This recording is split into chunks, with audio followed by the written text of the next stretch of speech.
Okay, we got to move over to some other news now. This has been breaking all morning long, and we've been giving you the updates, but we know authorities have now identified the man that they say was plotting a mass shooting at a New Orleans festival. Let's get over to Kelsey Davis now with the details. Kelsey, what can you tell us? Josh, we're getting a lot of new information into the newsroom this afternoon, or almost this late morning. Again, we have been getting this information all morning, but the Okaloosa County Sheriff's Office arrested Christopher Gillum of Chapel Hill, North Carolina, overnight at a Destin hotel. A lot of new information this hour in a statement from Jazz Fest just moments ago. So right now, Louisiana State Police says there are no known direct threats to any Louisiana festival. But Jazz Fest organizers released a statement ahead of today's festival start saying, quote, Jazz Fest is grateful to all law enforcement partners for their dedication and exceptional service in protecting our community. As always, we coordinate closely with the FBI, Louisiana State Police, NOPD, NOCEM, and other agencies, and we'll continue to do so as we look forward to another safe and joyful jazz festival, end quote.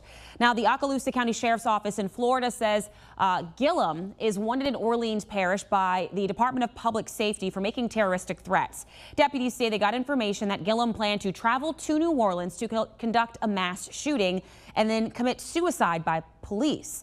Deputies say that they found a handgun and approximately 200 rounds of ammunition in Gillum's hotel room in Florida.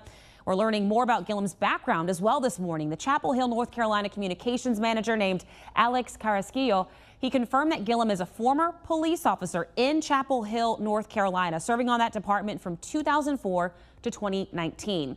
Now, the city's communications director says Gillum resigned in 2019, but then returned to the department as what they described as a non-sworn employee. That was in 2024, before leaving for another job at the end of that same year.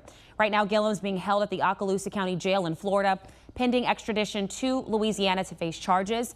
Louisiana State Police say this investigation is ongoing, and they're right now saying no further details are being released to avoid compromising their investigation. LSP says it's working constantly with local, state, and federal partners to ensure safety.